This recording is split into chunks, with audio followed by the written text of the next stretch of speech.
નવરાત્રિનો ત્રીજો દિવસ માં ચંદ્રઘંટાને સમર્પિત છે. આ ચૈત્ર નવરાત્રિમાં માતા ચંદ્રઘંટાનું પૂજન રોજ કરવામાં આવે છે.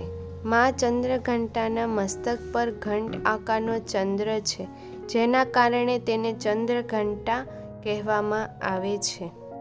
જ્યાં નવરાત્રિમાં મા દુર્ગાની પૂજા કરવામાં આવે છે, ત્યાં સમગ્ર 9 દિવસ સુધી માતાના વિવિધ સ્વરૂપોની પૂજા કરવી જોઈએ. દરેકની પૂજા અને વિધિ અલગ અલગ મહત્વ દર્શાવવામાં આવ્યું છે. તેની યોગ્યતા પ્રમાણે અલગથી પ્રાપ્ત થાય છે. આથી સ્થિતિમાં અવસ્થાઓને વાતને ધ્યાન રાખવી જોઈએ. આ પર્વમાં માતા ત્રીજા સ્વરૂપે ચંદ્રઘંટાનું પૂજન કરવામાં આવે છે. તેઓ બધા તેમના હાથમાં હથિયારો અને શસ્ત્રો ધરાવે છે. દેવી દુર્ગાના આ સ્વરૂપની પૂજા કરવાથી હિંમત વધે છે. એવું માનવામાં આવે છે કે સિંહ પર સવાર દેવી ચંદ્રઘંટાનું પૂજન કરવાથી ભક્તોના કષ્ટ દૂર થાય છે. આ સાથે તેમની પૂજા કરવાથી મનને શાંતિ મળે છે.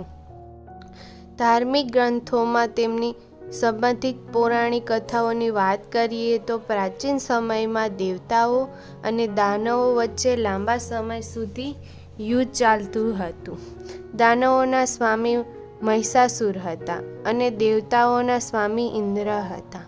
દેવતાઓ પર વિજય મેળવ્યા પછી મહિષાસુરે ઇન્દ્રનું સિંહાસન પ્રાપ્ત કર્યું અને સ્વર્ગ વિશ્વ પર શાસન કરવાનું શરૂ કર્યું. આ જોઈ બધા દેવતાઓ નારાજ થઈ ગયા અને ત્રિદેવ બ્રહ્મા, વિષ્ણુ અને મહેશ પાસે ગયા અને આ સમસ્યામાંથી બહાર નીકળવાનો રસ્તો જાણવા ગયા.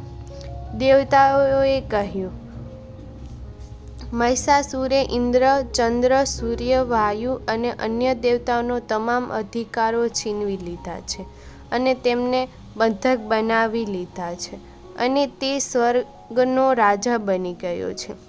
દેવતાઓએ કહ્યું કે મહિષાસુરના અત્યાચારને કારણે દેવતાઓ હવે પૃથ્વી પર વિહરણ કરી રહ્યા છે અને તેમના માટે સ્વર્ગમાં કોઈ સ્થાન નથી.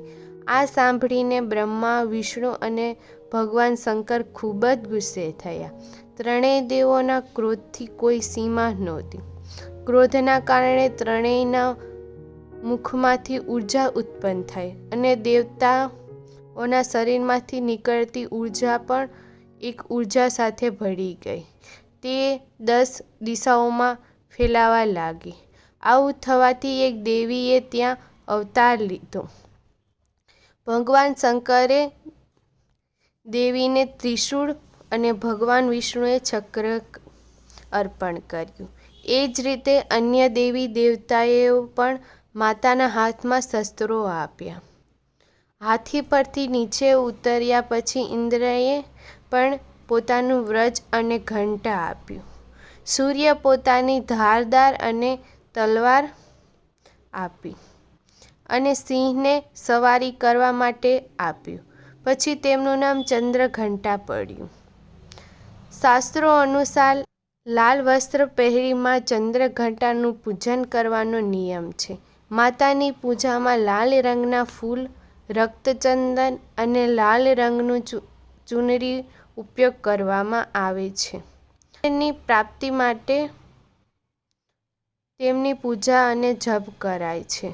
મા દુર્ગાના દરેક સ્વરૂપની પૂજા વિવિધ પ્રકારના ભોગ ચડાવવામાં આવે છે. ભોગ દેવી માતાને પ્રત્યેની ભક્તિ દર્શાવે છે. આ સ્થિતિમાં માતાના ચંદ્રઘંટાને દૂધ અથવા તેમની બનેલી મીઠાઈઓ અર્પણ કરવી જોઈએ. માતાને ભોગ ચડાવ્યા બાદ તેમના પણ સ્વીકાર કરવો જોઈએ. ઉપરાંત તે અન્ય લોકોમાં પણ વેચવો જોઈએ.